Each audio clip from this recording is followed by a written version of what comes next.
என் தலையெழுத்து. அவனுக்கு நான் மனைவி. அவன் கட்டினதுதான் இந்த தாலி. ஒவ்வொரு பொண்ணோட கழுத்திலையும் இருக்க வேண்டிய இந்த புனிதமான சின்னம் என் கழுத்துல மட்டும் அவமான சின்னமா தொங்கிக்கிட்டு இருக்கு. சாதாரண தொண்டனா இருந்தவனை மந்திரி ஆக்குனேன். அவனுக்கு நான் மனைவியான. ஆனா பதவிங்கிற அந்த மாய நாற்காலி எப்படி அதுல உட்கார்ற எல்லாரையும் ஆட்டி வச்சதோ அதே மாதிரி அவனையும் ஆட்டி வச்சது. அவனும் ஆட ஆரம்பிச்சான். ஒரு நாள்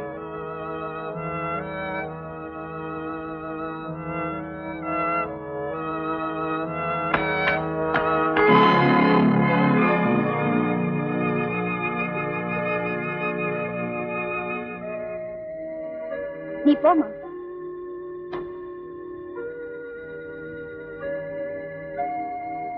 என்ன இதெல்லாம்? அது இருக்கட்டும். கதவை தட்டுற நாகரிகம் கூட இல்ல. எது நாகரிகம்? வேலையை கேட்டு வர பொண்ணு கிட்ட சேலையை கேட்கறதுதான் உங்க நாகரிகமா? ஏன் இப்படி மாறிட்டீங்க? இத பாரு ராணி, நம்ம நாட்டுல பணத்தையும் புகழையும் சுகபோகங்களையும் அனுபவிக்க ரெண்டே வழிதான் இருக்கு. ஒண்ணு சினிமா, இன்னொன்னு அரசியல். நான் அரசியலை தேர்ந்தெடுத்துட்டேன். நல்ல பதவி கிடைச்சது. அந்த பதவிக்கு உண்டான சுகபோகங்களை அனுபவிச்சுட்டு இருக்கேன். இந்த நிலைமைக்கு வந்தாலே இதெல்லாம் இயற்கையா வந்துடும். எந்த நிலைமை?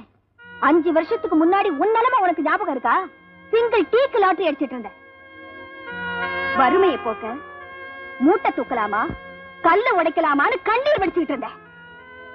உன் மனுஷ தன்மையும் உழைப்பையும் நான் காதலிச்சேன். எனக்கு இருந்த பாப்புலாரிட்டியை வச்சு உன்னை உயர்த்தினேன்.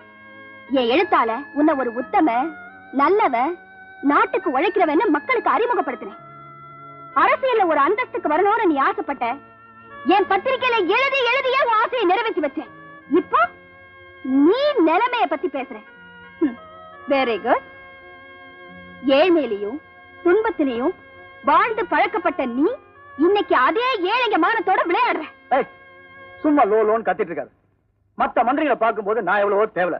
தபார் பேசாம ஒரு மந்திரி பொண்டாட்டிக்கிற கௌரவத்தை காப்பாத்திக்கிட்டு பட்டு புடையும் நகையை மாட்டிக்கிட்டு இந்த பட்டிமன்றம் தொட்டி மன்றம் அது இதுன்னு தலைமை தாங்கிட்டு ஜவுளி கடை ஹோட்டல் கடை இதெல்லாம் திறந்து வச்சுட்டு காலத்தை பேசாம ஓட்டுவியா?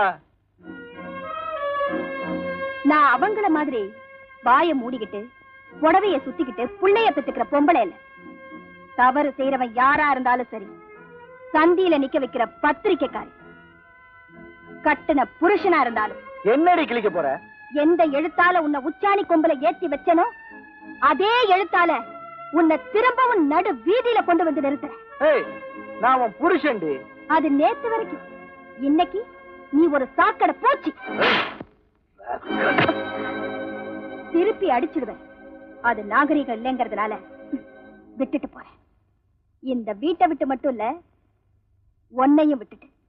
சந்தோஷம். அப்படிப்பட்ட காமவெறி பிடிச்ச மிருகத்துக்கிட்ட தான் நீங்க அடைக்கலம் தேடி போனீங்க. அங்க உங்களுக்கு என்ன மரியாதை கிடைக்கும்னு எனக்கு தெரியும். அதனாலதான் நாங்க ஓடி வந்தேன். ராணி, நல்ல வேளமா கடவுள் தான் நாங்க அனுப்புனாரு. இல்லன்னா என் பொண்ணுக்கு என்ன கதியா இருக்குமோ? சீதா, நீ கவலைப்படாத.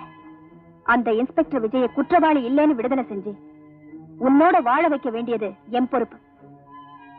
இனிமே நீங்க உதவி கேட்டு யார் வீட்டு கதவையும் தட்ட வேண்டாம்.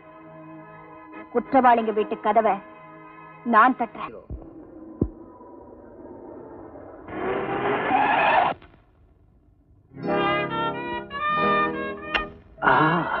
என்னங்க ஜீப்பையா குறுக்க நிறுத்துற? வண்டியை செக் பண்ணும். செக் பண்ண வேணாம், நானே சொல்லிடுறேன். வண்டிக்குள்ள 5 கோடிக்கு கடத்தல் வயிறு இருக்கு. இப்ப என்ன பிடிச்சா உனக்கு என்ன கிடைக்கும்? ப்ரமோஷன் கிடைக்கும். என்ன விட்டா உனக்கு 50,000 ரூபாய் கிடைக்கும். 50,000? எஸ், 50,000. உனக்கு எது வேணும்? ப்ரமோஷனா 50,000? எனக்கு 50,000 போதும். என்ன அனுப்புனாரியா அசிஸ்டன்ட் கமிஷனர், அவர்கிட்ட என்ன கூட்டிட்டு போமே. அவருக்கு என்ன வேணாலும் தரேன், என்னையே வேணாலும் தரேன்.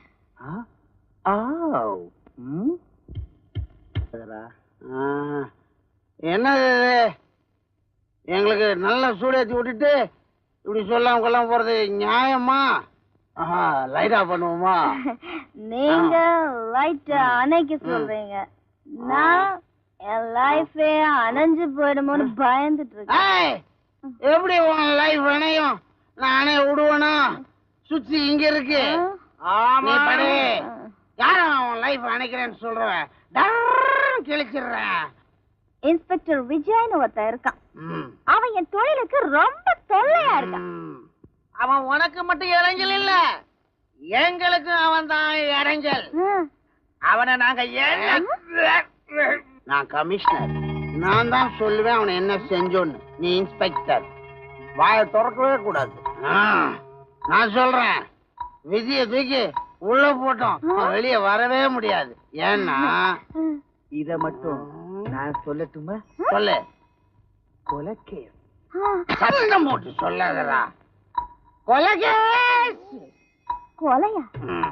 அவன் கொலை பண்ணிட்டானா? அவன் எங்க கொலை செஞ்சான்?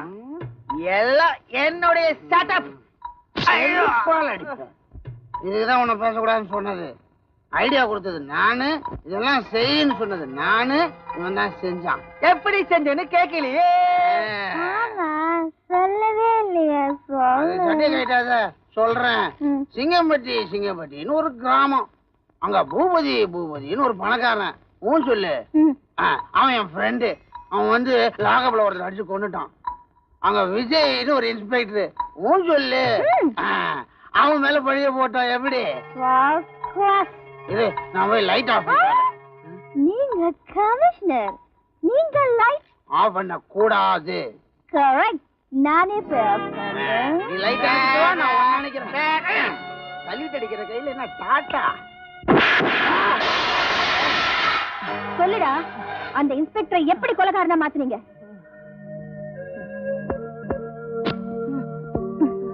மரியாதையா சொல்லிடு, இல்ல உன் முட்டிய தட்டி சூப் வச்சு உனக்கே கொடுத்துருவேன். இன்ஸ்பெக்டர் விஜய் எப்படி மாட்ட வச்சோன்னு மட்டும் தெரிஞ்சுக்கணுமா, இல்ல அந்த பூபதி செஞ்ச அத்தனை அட்டூழியங்களையும் தெரிஞ்சுக்கணுமா? ஆச்சரியமா இருக்கா? நான் ஒரு அடிபட்ட பூனைக்குட்டி. என்னை விட்டே என் தங்கச்சியை கூட்டிட்டு வர சொல்லி என் கண்ணு முன்னாடி அவளை கெடுத்து கொன்னு என் கையாலேயே என் தங்கச்சியை புதைக்க வச்சான் அந்த சின்ன பூபு. அன்னைக்கே அவன் கழுத்தை நெரிச்சு கொல்லணும்னு துடிச்சேன். ஆனா அந்த தைரியம் எனக்கு மட்டும் இல்ல, எங்க கிராமத்துல எவனுக்குமே இல்ல. ஏன்னா மனுஷங்கன்ற பேர்ல நாங்க மாடுகளை விட கேவலமா வாழ்ந்துகிட்டு இருக்கோம். இருந்தாலும் அவனை எப்படியாவது பழி வாங்கணும் தான் இத்தனை நாளா அவன் கூடவே இருந்தேன். குழிய தோண்டிட்டேன்.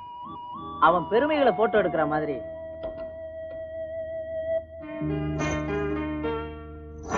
அவன் செஞ்ச கொடுமைகளையும் போட்டோ எடுத்து சேர்த்து வச்சேன். இதை ஒப்படைக்கிறதுக்கு சரியான ஆளை தேடிக்கிட்டு இருந்தேன். அது நீங்க தான்.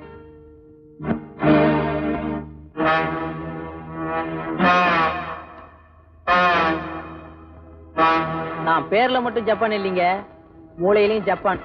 ஆனா இதை பிரசுரிக்கிறது விவேகமான காரியம் இல்ல. நம்ம பத்திரிக்கை பெரிய பத்திரிக்கை, கோடிக்கணக்கான மூலதனத்துல நடந்துட்டு இருக்கு.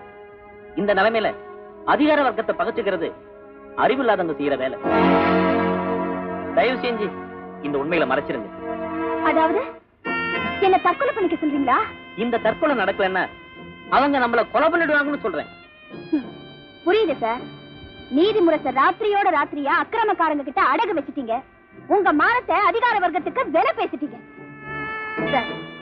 பத்திரிக்கைய பத்தினி பெண்ணேன்னு சொன்னாரு புரட்சி கவிஞர். ஏன் தெரியுமா? அந்த பத்திரிக்கை பெண் கற்போட இருக்கணும்னு. கண்டவன் கொள்கைக்கெல்லாம் முந்தான விரிக்கிற விபச்சாரியா இருக்க கூடாதுன்னு. ஜான்சி, நீங்க அதிகமா பேசுறீங்க. நான் இந்த பத்திரிக்கையோட மேனேஜிங் டைரக்டர். நான் சொல்றேன், இதை நீங்க பிரசுரிக்க கூடாது. நான் இந்த பத்திரிக்கைக்கு ஆசிரியர். எனக்கு இதை பிரசுரிக்கிறதுக்கு உரிமை இருக்கு. என்னை யாராலும் தடுக்க முடியாது. அந்த ஆசிரியர் பதவியில இருந்து இந்த நிமிஷமே நான் உங்களை டிஸ்மிஸ் பண்றேன். ஒன் செகண்ட் மிஸ்டர் கணேஷ், நீங்க தலைகீழா நின்னாலும் என்ன மாதிரி ஒரு எழுத்தாளரை கூட உங்களால உருவாக்க முடியாது. ஆனா நான் நினைச்சா இதே மாதிரி 1000 பத்திரிகைகளை உருவாக்க முடியும். நாளைக்கு விடிஞ்சதும் நீங்க முழிக்க போறது நான் ஆரம்பிக்க போற என்னுடைய நீதிமுரசு பத்திரிகையில தான். Good bye.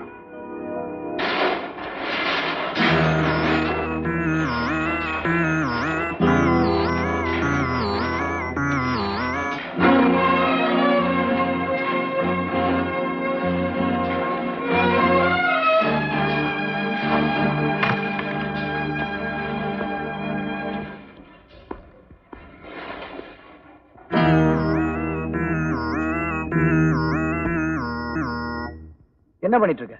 எந்த உண்மைகள் இந்த உலகத்துக்கு தெரியக்கூடாதுன்னு நீதிமுரசு ஆசிரியர் பதவியிலேருந்து என்ன தூக்கி எரிஞ்சிங்களோ அதே உண்மைகளை பிரிண்ட் பண்ணிட்டு இருக்கேன். இந்த உண்மைகள் நாளைக்கு மக்களை போய் சேரணும். உங்க முகமூடி கிழிஞ்சு சுயரூபம் தெரியணும்.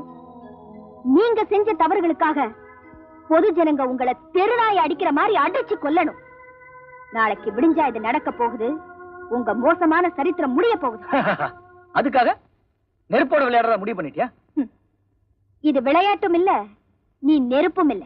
நான் நெருப்புன்னு சொன்னது என்ன இல்ல, பூபதிய. அவன் சாதாரண நெருப்பு இல்ல, எரிமலை. அந்த எரிமலையோட யார் மோதினாலும் அவங்க எரிஞ்சு சாம்பலாயிருவாங்க. ஒரு தெரு பொறுக்கி ரவுடி, அவனை போய் இப்படி புகழ்ந்து பேசுறியே, நீ ஒரு மந்திரியா? ரவுடிகளும் பணம் பலமும் தான் இந்த நாட்டே ஆண்டுட்டு இருக்கு. ஒரு தொழிற்சாலை வெற்றிகரமா நடக்கணுமா, ரவுடிகள் உதவி தேவை. ஒரு பெரிய வியாபாரி தன்னையே காப்பாத்திக்கணுமா, ரவுடிகள் உதவி தேவை. ஒரு கட்சி நடத்தணுமா, ரவுடிகள் உதவி தான் தேவை. இவ்வளவு ஏன் என்ன மாதிரி மந்திரிக பதவி நிலைக்கணும்னா அதே ரவுடிகள் உதவி தான் தேவை.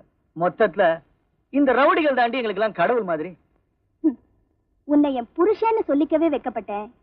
இப்போ ஒரு மனுஷன்னு சொல்றதுக்கே வைக்கப்படுறேன். என்ன மாதிரி அரசியல்வாதிகளுக்கு வேணும்னா இந்த மாதிரி ரவுடிகளோட உதவி தேவைப்படலாம். ஆனா எனக்கு தேவையில்லை. பதவி பறி போயிடுமேன்னு பயந்து பயந்து ஒரு கொலைகாரனுக்கு அடிமையா வாழறியே, இது ஒரு வாழ்க்கையா? உன்னையே ஏமாத்திக்கிட்டு உள்ளுக்குள்ள நிம்மதி இல்லாம யாருக்குமே பிரயோஜனம் இல்லாம இப்படி ஒரு கேவலமான வாழ்க்கை வாழறியே, உனக்கு வெக்கமா இல்ல? இப்படி ஒரு உன்னதமான பதவியில இருந்துகிட்டு ஒரு அசிங்கமான ரவுடிக்கு அடிமையா வாழ்ந்துகிட்டு இருக்கியே, உன் நிலைமை நீ எப்பவாவது நினைச்சு பார்த்திருக்கியா? எல்லாரும் உன்ன மாதிரி இல்ல. எத்தனையோ நாணயமான அரசியல்வாதிகள் இருக்கத்தான் செய்யறாங்க. இத பாரு, உயிரோட இருக்கும்போது வாழறது வாழ்க்கை இல்ல, செத்த பிறகு உன் பேரு வாழணும். அதுதான் உண்மையான வாழ்க்கை. முடிஞ்சா அப்படி ஒரு வாழ்க்கை வாழ்ந்து காட்டு. முடியல, தூக்கு போட்டு செத்து போயிடு. இப்ப இங்க இருந்து போயிடு. Get out.